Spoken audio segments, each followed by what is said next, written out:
क नंबर वाला देखिए, किसान देश को देखते हुए डर गया। तो मैम ने क्या लिखा है यहाँ? भालू। क्या लिखा है मैम ने? भालू। तो आपको भी भालू लिखना है, हमें वाक्य पूरा करना है ना, इसलिए किसान भालू को देखते ही डर गया। ख नंबर पर देखिए, किसान ने सबसे पहले देश की फसल उगाई। किसकी उगाई? आलू। मैम ने क्या लिखा है यहाँ? आलू। तो आपको भी आलू लिखना है, क्योंकि इस वाक्य को आपको पूरा करना है। किसान ने सबसे पहले आलू की फसल उगाई। नेक्स्ट देखिए, जो मैम ने लिखा है इट आपको भी लिखते जाना है।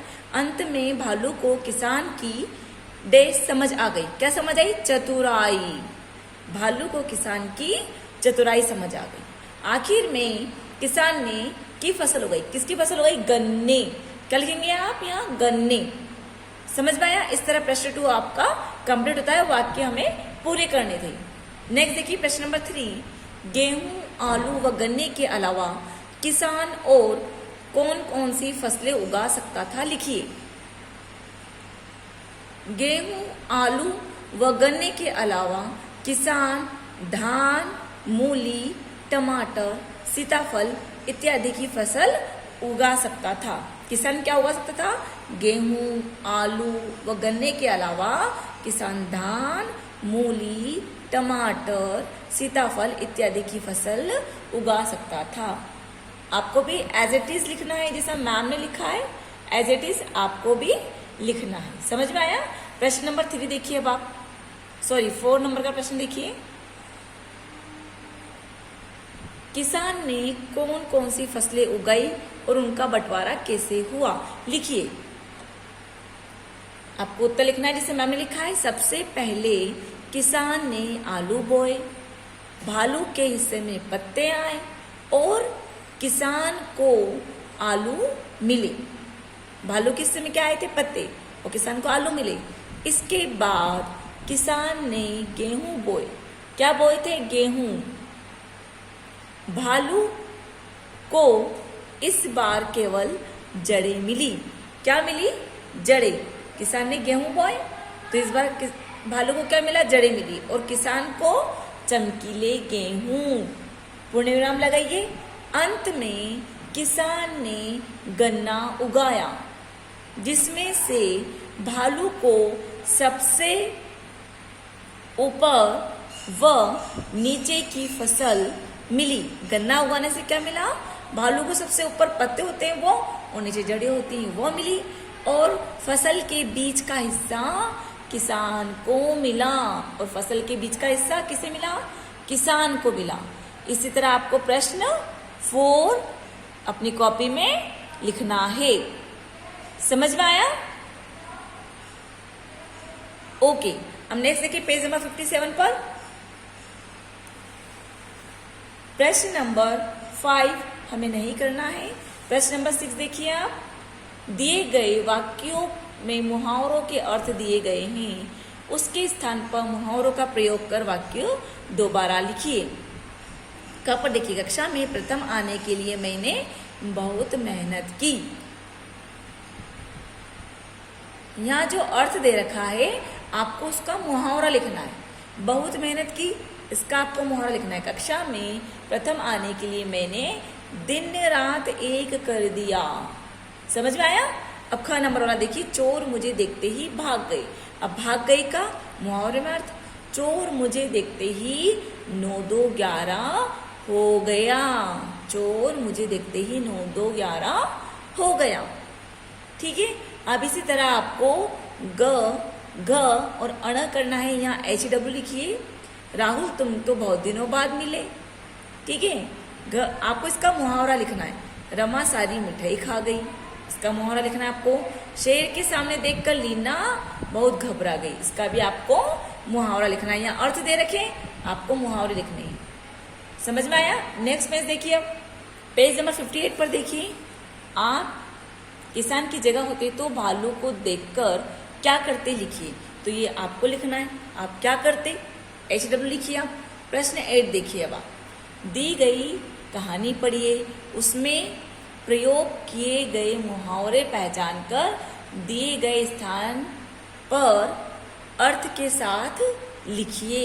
यहाँ नीचे मुहावरा लिखना है और यहाँ आपको अर्थ लिखना है। यहाँ स्पेस दे रखा है, पढ़िए आप कहानी को। एक दिन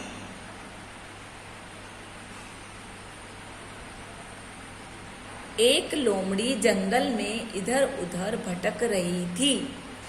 भूख के मारे उसके पेट में चूहे कूद रहे थे। आप रेखांकित कीजिए, अंडरलाइन कीजिए, मतलब ये क्या है, मुहावरा है। पेट में चूहे कूद रहे थे। अचानक उसकी नजर पेड़ पर बैठे एक कौवे पर पड़ी। देखिए ये लोमड़ी है, इसकी नजर एक कौवे पर पड़ी। उसकी चोंच में एक रोटी का टुकड़ा था। रोटी के टुकड़े को देखकर लोमड़ी का चेहरा खिल गया। चेहरा खिल गया कि नीचे अंडरलाइन कीजिए, रेखांकित कीजिए। और उसके मुंह में पानी भर आया। मुंह में पानी भर आया, ये भी मुहावरा, रेखांकित कीजिए। उसने कौवे से कहा, कौवे भाई तुम बहुत दिनों बाद दिखाई दिए, अपना मधुर गीत तो सुनाओ। अपनी प्रशंसा सुनकर कौवा फूला न समाया। फूला न समाया, ये भी मुहावरा, रेखांकित कीजिए। जैसे ही कौवे ने गाने के लिए अपना मुंह खोला, रोटी का टुकड़ा उसके मुंह से नीचे गिर गया। लोमड़ी ने जल्दी से रोटी का टुकड़ा उठाकर उसे चट कर लिया। चट कर लिया, ये भी मुहावरा है। कौवा उसे देखता ही रह गया। अब देखिए आप, यहाँ मुहावरे और अर्थ लिखना है आपको। जैसा मैम ने लिखा है इट लिखिए। और कुछ मैम आपको होमवर्क के लिए भी देंगे, आपको करना पड़ेगा। पेट में चूहे कूदना, मतलब इसका अर्थ क्या होता है, मतलब बहुत भूख लगना, बहुत भूख लगना। चेहरा खिल उठना, प्रसन्न होना, समझ में आ रहा है। मुंह में पानी भर आना, अब इसका अर्थ आप खुद लिखेंगे, लिख सकते हैं ना आप, ओके। फूला न समाना, यहाँ पे अर्थ लिखेंगे आप।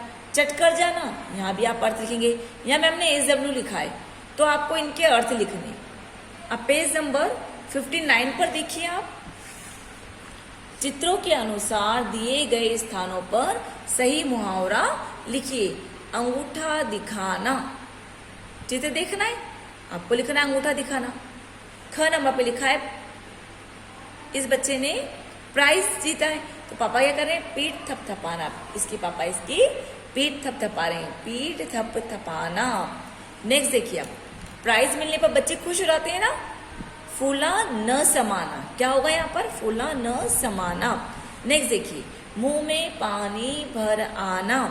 लोमड़ी के मुंह में पानी भर आया, मुंह में पानी भर आना। अंगूर देखकर लोमड़ी के मुंह में पानी भर आया। ओके, प्रश्न नंबर 10 है, किसान और भालू कहानी आपको कैसी लगी और क्यों, लिखिए। कक्षा में पूर्ण हाव भाव के साथ बताइए। यह आपको नहीं करना है। नेक्स्ट पेज पर देखिए, पेज नंबर 60 पर देखिए। सही विकल्प पर सही का उचित विकल्प पर सही का चिन्ह लगाइए। जो राइट है उस पर चिन्ह लगाना है। समझ में आया। प्रश्न पढ़िए आप। प्रश्न नंबर 1, दूसरी बार किसान ने कौन सी फसल उगाई, गेहूं, गन्ना, आलू। तो गेहूं पे टिक कीजिए। दूसरी बार चमकीले गेहूं मिले थे उसको। समझ में आया। प्रश्न 2 देखिए, किसान क्या कर रहा था, हल चला रहा था, खेत जोत रहा था, आराम कर रहा था। क्या कर रहा था वो, खेत जोत रहा था। प्रश्न 3, अपने मुंह मियाँ मिट्ठू होना का अर्थ है दूसरों की तारीफ करना, खाना खाना, स्वयं अपनी तारीफ करना। ये क्या होता है, अपने मुंह मियाँ मिट्ठू होने का अर्थ क्या होता है, स्वयं अपनी तारीफ करना। यहाँ टिक कीजिए आप। 4th नंबर का देखिए, विशेष अर्थ देने वाले वाक्यांशों को क्या कहते हैं, क्रिया, मुहावरे या वाक्यांश। ख पर टिक कीजिए, मुहावरे। प्रश्न 5 देखिए, तीसरी बार किसान ने कौन सी फसल उगाई, गन्ना, आलू या टमाटर। गन्ना पे टिक कीजिए आप। ओके। 6 देखिए आप, जमीन के नीचे उगने वाली एक सब्जी है, क गाजर, मटर या गोभी। तो आप गाजर पर टिक कीजिए। 7 नंबर का देखिए, चट कर जाना का अर्थ है सारा खा जाना, चाट कर खाना या खाना खाना। तो क्या आएगा, सारा खा जाना। 7 का क पे टिक कीजिए। 8 नंबर देखिए, किसान ने कहानी में किसका परिचय दिया, बेईमानी, चतुराई या दुश्मनी। तो ख नंबर वाला राइट कीजिए आप, चतुराई का परिचय दिया। 9 नंबर पर देखिए, इस कहानी का मुख्य संदेश क्या है? मुसीबत से घबराना नहीं चाहिए, मुसीबत में चतुराई से काम लेना चाहिए, या उपर्युक्त दोनों। तो ग नंबर वाला लिखिए आप, उपर्युक्त दोनों। निम्न में से कौन सा मुहावरा उचित है? दाल में लाल होना, दाल में काला होना, पानी में काला होना। तो क्या आएगा? ख, दाल में काला होना। ठीक किया आप सभी ने? ओके, यहाँ आपका पार्ट 12 फिनिश होता है। Okay students.